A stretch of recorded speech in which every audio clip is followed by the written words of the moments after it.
Some films were harmed in the making of this podcast.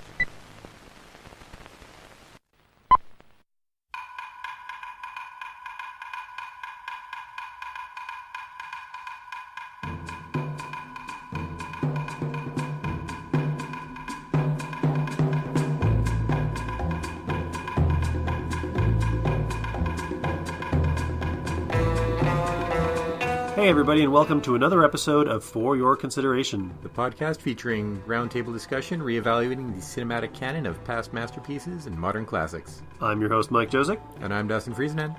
Thanks for joining us. So this episode marks our first show of what is ostensibly our third season. We just had our anniversary show, and last week, January 30th, was our official anniversary. We didn't have a new episode with a new discussion because my esteemed co-host Dustin here got called away to work out of town, and so instead we did a Redux episode. It was our third episode, originally aired February 13th, 2016, I believe, and that was City of God. It was a great episode. If you haven't checked it out yet, I seriously would recommend checking it out. Hell, I'd even recommend Dustin check it out, because it's kind of new and improved. And it sounds great. I was shocked. Honestly, it was... I would swear we recorded that episode last week. It was like right up to speed with what we do right now. But, more importantly, now that we know what my schedule is going to be when it comes to out of town, we'll be able to be a bit more on the ball with this, as opposed to me suddenly disappearing for half a week or a week. Well, that's fair. I mean, I think we were due for a Redux episode anyways, and it was really fun revisiting that one. We had our big anniversary extravaganza at the beginning of January, so it all works out. It all works out in the end. That's the spirit. And another first this episode is an oopsie daisy. Made by an unnamed host, who shall remain so unnamed. We thought this movie was on the list. It is not. But we're going to do it anyway for reasons. I swear, when I found out that this film was playing at a local theater as a classic film series presentation, I swear I checked the Sight and Sound list and was like, oh yes, it's on there, so we can totally do this movie. We'll go to the theater, we'll watch it, we'll do the episode, it'll be fantastic. Who shall remain unnamed. I didn't name anybody. I'm just saying. But yeah, it turns out we sat down to pull out where it sits on the Sight and Sound list with the critics and directors poll, and it's conspicuously absent. It was nominated for a whole lot of AFI Top 100 lists. It was. And, I mean, it is a beloved movie. It is what we would now, using the nomenclature that we use these days, what we would deem a classic film. But, they say that about any film that was made prior to 1970, though. But we decided, since we didn't really have anything else prepared, that we were just going to do it anyways. So this week we're going to talk about the 1963 Stanley Donen directed, Audrey Hepburn, Cary Grant starring, comedy, romance, spy thriller, Charade. Not Charade or Scheherazade. Or Shazam. I feel this movie was definitely lacking Shaquille O'Neal. I don't know about you. I feel he would have added to it. Okay, technically, Shaquille O'Neal was never in a film called Shazam. It was called Kazam. That's a Mandela effect. I guess my knowledge of Shaquille O'Neal's filmography is disappointing everybody right now, and I sincerely apologize to have messed up on those classics. Personally, I'm sorry, Shaq. I think if you don't know Shaquille O'Neal's filmography, that's okay. Is there no Dummery? AKA that movie where Audrey Hepburn is not at all a role model for all the young women out there. Alright, so without further ado, let's roll the credits on this movie and get to chatting about it. So, Charade was directed by Stanley Donen, produced by Stanley Donen, screenplay was by Peter Stone, based on the short story The Unsuspecting Wife, which was written by Peter Stone and Mark Beam. It stars Cary Grant, Audrey Hepburn, Walter Matthau, James Coburn. Music was by Henry Mancini. Cinematography was by Charles Lang. It was edited by Jim Clark. It was distributed by Universal Pictures, and it was released on December 5th, 1963. The film was nominated for a couple of Academy Awards, a couple of BAFTA Awards. It was nominated for a few of the AFI lists, and doesn't really appear anywhere else. Although it does have a 92% approval rating on Rotten Tomatoes. There you go. So, Dustin, what did you think of Charade? I had absolutely no idea what the heck this movie was going in. You said, hey, let's do this movie, and as usual, I'm just like, sure, sounds like a plan. Pretty quickly, as the Dummery said, I was not a fan of Audrey Hepburn's character pretty quickly. Right off the huff, she's at a ski resort, vacationing without her husband, talking about wanting to divorce him, immediately starts hitting on like the first guy that she sees. And I was thinking about it just before we started recording. Kind of the whole plot relies on her just suddenly hitting on this guy, doesn't it? Well, because he never started a conversation, did he? Or was it one of them that started talking to him? And he was willing to go away. No, he started the conversation. He got sprayed in the face by the kid. So basically the movie is relying on some random happenstance to an extent. Well, not really, because he was putting himself in that position because his character was part of the group of people who were looking for the money. He probably would have gotten himself in there one way or another. One way or another. But he was certainly relying on her pulling him back after he's like, oh, well, you're married? In that case, I'm leaving. Bye-bye. And I think you're being a little harsh on Audrey because her character, Reggie, was... We don't know how long she's been unhappy in the relationship. Things have been stagnating. She's already decided that she's going to get the divorce. But as shown in the funeral scene, she doesn't know anything about him. All she does is talk about how he's constantly lying to her. And the first person that she sees is somebody who lies to her about his name 4 separate times throughout the film. It's a plot point. And she's constantly saying, I love you, and this is why you hated your husband. This is why you couldn't stand being around him because of all the lies. And this is what you're going for immediately. Somebody who's lying to you, who got you into life-threatening situations for money. And really, even at the end of the movie, when everything is said and done, he lies to her one more time for fun. So she's capricious. She's prone to flights of fancy. Obviously, her whole marriage to Lampert is predicated, the fact that she doesn't know anything about his life. She was obviously swept up by the romance. She was probably drawn in by the money. And which is what her friend says. She says, well, maybe you shouldn't get divorced now because, man, next season's clothes are going to be so expensive. And she's clearly somebody who is interested in being a society person. At no point would I say that Reggie isn't kind of a shallow person, but I don't think that she's a bad character. There were only a few moments where I kind of felt that the romantic comedy aspect of it was sort of pushed a little bit to the forefront, a little bit too much. But she's kind of flaky, and this is sort of her thing. And to his credit, Cary Grant's character, Peter Joshua, or any of the other 3 aliases that he uses, Cary Grant, when he took the role, he was concerned about the age gap, the 25-year age gap between himself and his co-star. And it was written into the film. It was real sketchy, too, when she's like, oh, I'm not 15. Well, then you're too old for me. Which was a joke. It's a joke, but man.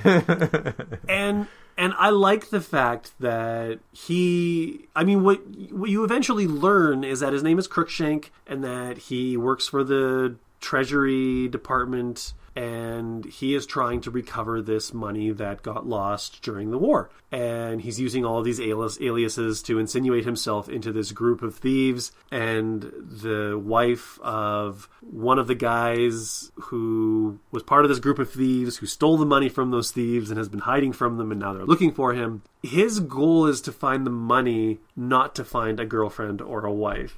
He ends up kind of falling in love with her. She wears him down, for lack of a better word. She really does. She's constantly hitting on him, constantly talking about marriage and whatnot within days of meeting this guy. when she doesn't suspect him of being a murderer 5 minutes ago. It's like, you're probably a killer, but what should we name our kids? It's one of the things that I actually kind of love about this movie. This is not the first time I've seen the movie. This was your first time seeing the movie. It has, I mean, it's part 60s spy thriller. Like, this is happening around the same time that the first couple of Bond films have come out. There's kind of a style of 60s thriller, and Maurice Binder, who did the opening titles for like the first however many Bond movies, he also did the opening titles for this movie. Wonderful, wonderful opening titles, by the way. And while this movie is kind of pushing that sort of espionage thriller kind of angle, it also has this weird 50s screwball comedy element to it, where it feels like a Rock Hudson, Doris Day, pillow talk kind of movie, and they switch back and forth. It doesn't always work 100%, but I think it does a really interesting job of leavening the darker tones of the movie. It almost has like a Blake Edwards Pink Panther-ish feel to it. I don't know how familiar you are with those movies.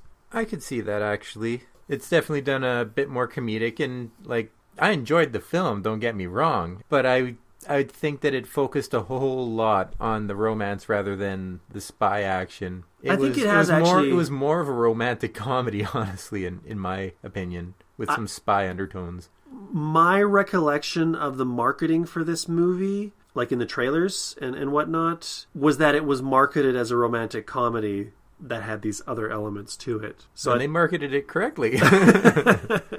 Whereas I always kind of felt it was this caper thriller that had this romantic comedy element to it, and I still actually view the film that way. I just have a hard time seeing like what kind of investigation was actually done. Mostly it was just a bunch of assorted guys threatening her and making her feel unsafe and trying to use her to get money until eventually random stuff happens and they figure out what's going on. Well, everyone just threatening each other and blaming each other, pointing fingers around at who's doing this, who's doing that, as people start dropping like flies. But I don't think you're supposed to see the investigation. I mean, the investigation's been done. They've tracked Lampert down. They've killed Lampert. Well, someone has killed Lampert.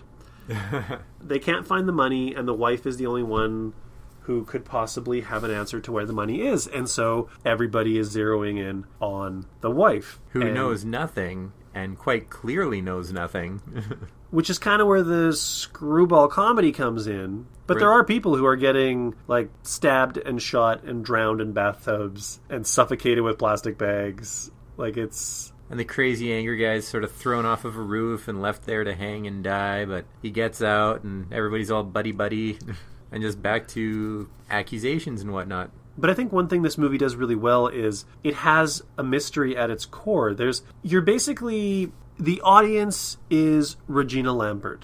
The audience is Audrey Hepburn. That's actually another standout thing about this movie, actually, is that the center of this film is a female protagonist, which is something that you wouldn't see in this genre normally at that time. But anyways, the audience is Regina Lampert, and you don't really know anything she doesn't know. I think with the exception of the opening scene of the film, the pre-credits scene, where you see Lampert being thrown off the train and rolling in the ditch and just lying there dead. Or the scene where her lying new beau chases somebody into another room and they're all discussing, okay, we're going to try to get the information out of her.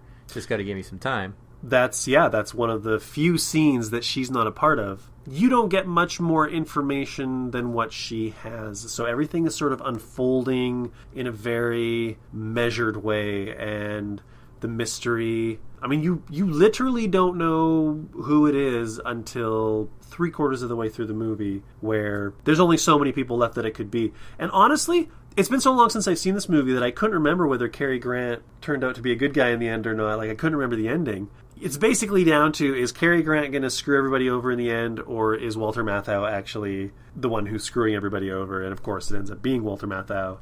But I thought it did like such a good job of just maintaining that mystery and that tension. One thing that I definitely bought into was Walter Matthau's being a scam artist, because I have experienced those kinds of scam artists who are like, no, you can't talk to anyone about this. Here's a bunch of threats. You're going to be ruined, so you better keep your mouth shut about everything. You're just going to put them in danger too. I've seen that kind of scam. So that definitely hit home.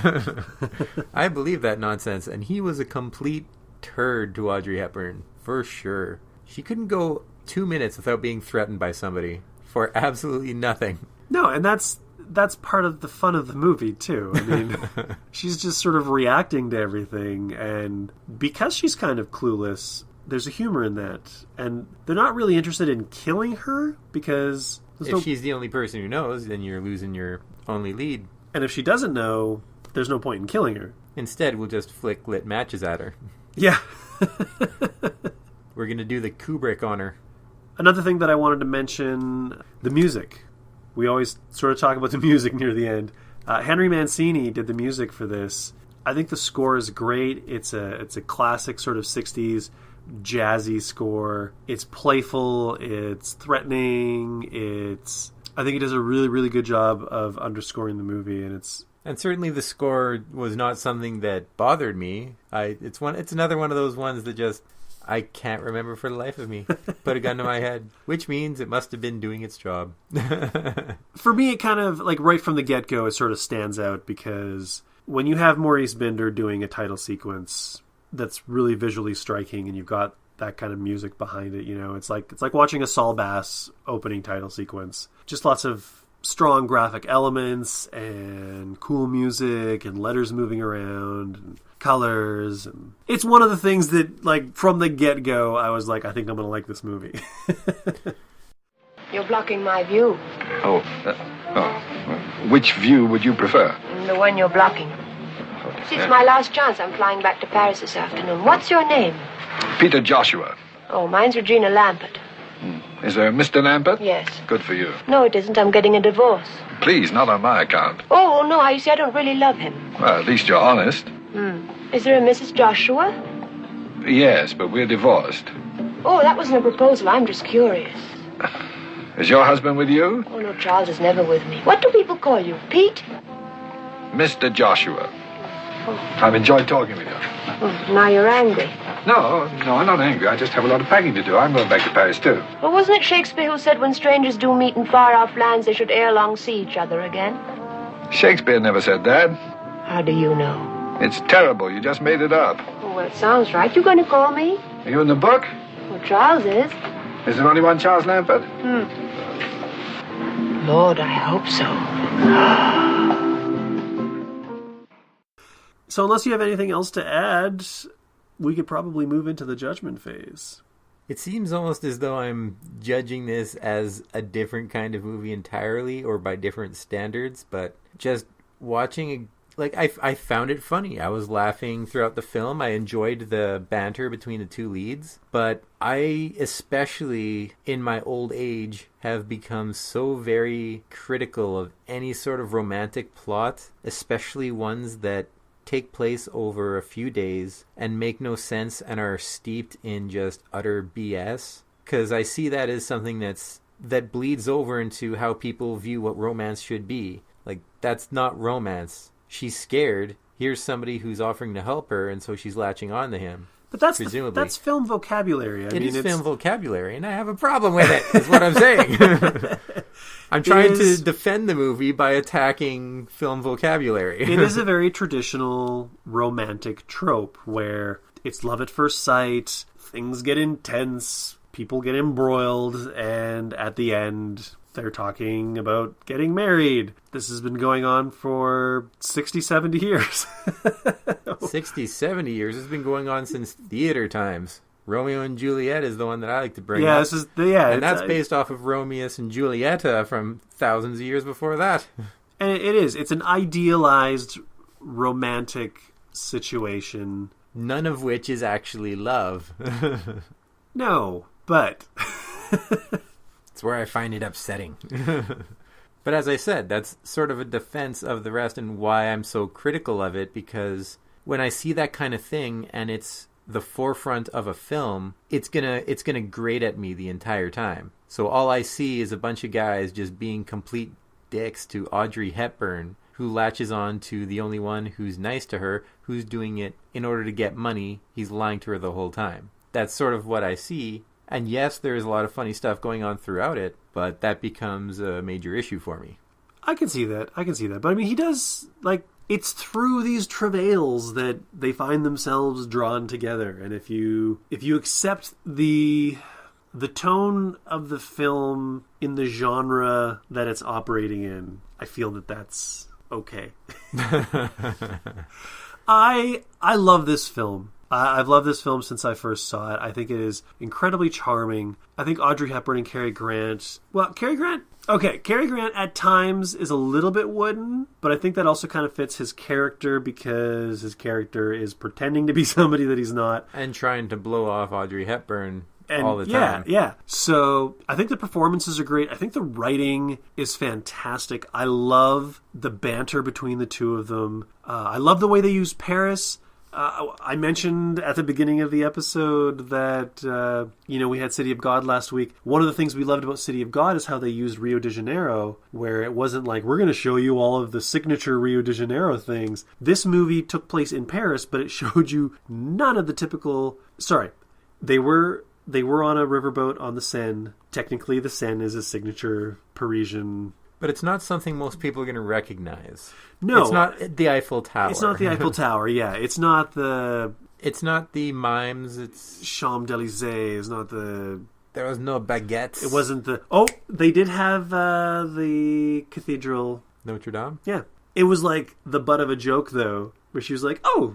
Look at that. And he's like, oh, how did that get there?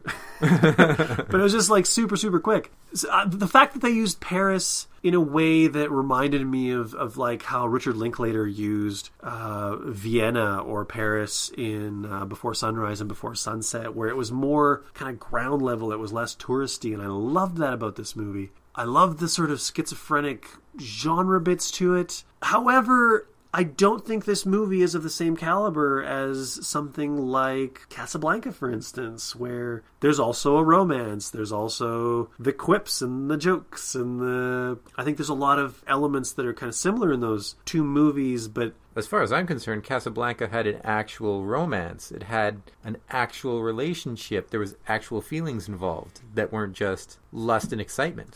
That relationship did have a little more kind of background to it. Although Rick and Ilsa, I think they did sort of have a whirlwind romance during the occupation that led to this separation and then them coming back together. But that's neither here nor there. That's Casablanca. Anyways, the whole reason for bringing up Casablanca was just to point out a movie that had a lot of those, it's a bit of a thriller. It's got some spy stuff to it. It's comedic. Comedy, it's romantic. It's dramatic, which is something that this movie also is doing. But Casablanca did it better. Hits it right out of the park, whereas I think this one's a triple. It's a hit. It's a triple. It's not a home run, which is why if we were classifying it as masterpiece or museum piece, I would go museum piece with this movie. As much as I love this movie, I adore this movie, but I'd still have to say masterpiece. Museum piece. But I'd still have to say museum piece. And I would agree. It's a fun little movie to have on a Sunday in the background sort of thing, but it's not something that would ever really be called a masterpiece in my eyes. I think there are things in it... It is a good movie, though. Going back to say that again, I did enjoy my time watching it. I think there are some really interesting progressive things in it. There are some interesting cinematic, technical... They almost gave her some actual agency for a bit when Walter Matthau was like, well, maybe you should be a spy and follow him. And she does some sneaky stuff in the next 2-3 minutes, only to never do so again. And to then rely on Cary Grant anytime something goes down. But yeah, this is definitely a movie that everybody should check out who has any kind of interest in cinema in general. And that's basically 2 votes for museum piece for a film which technically shouldn't be in contention because somebody didn't check the list properly. But we should have these outlying films every so often because you need to have your control variable. So every now and then you got to have a Charade that gets thrown a museum piece. You got to have a Martyrs, which would be a masterpiece. You got to have those kind of films to create a baseline and to show that critics aren't always right and sometimes they miss gems. It was very eloquent, Dustin. Slightly eloquent at best. So that ends our discussion on Charade. If you want to chime in, give us your 2 cents, hit us up on Facebook, Twitter, Instagram. We also have the blog at WordPress. If you get the show off of iTunes, stream, or download, please, while you're there, rate and review the show. Doing so puts us in the eyes and ears of people who possibly aren't listening to the show already. And feel free to share the show on your own social media to get your friends and family enthralled. Buy our album. Check out the merch. Get the t-shirt. Get the t-shirt. See the movie. See the game based on the movie that was followed up by the book. Don't check out the sequel. The prequel was great, however. For your consideration to The Reckoning. Electric Boogaloo. So, do we know what we're doing for the next show? Have we decided? I know Magnolia got tossed around. We're going to put it for a vote. What do you say, Dustin? I've been wanting to get Mike to watch Magnolia because I've been wanting to see Magnolia because of a track I have which has a clip from Magnolia, and I don't want to leave it to chance. All right, so next episode... I'm going to pull the cards here. Next episode, we're going to do Paul Thomas Anderson's Magnolia, and as soon as we turn off this recording, we're going to double-check the Sight and Sound list. There! To make sure it's there. I double-checked already. So yeah, thanks everybody for joining us this week. I honestly feel ridiculous for having made that mistake, but honestly, I'm actually glad that we got to talk about this movie and kind of throw it out there, even though it's sort of not part of that canon that we're debating. But we will see you next week when we do Magnolia, and I've been your host, Mike. And I've been Dustin. Take care. Ta-ta.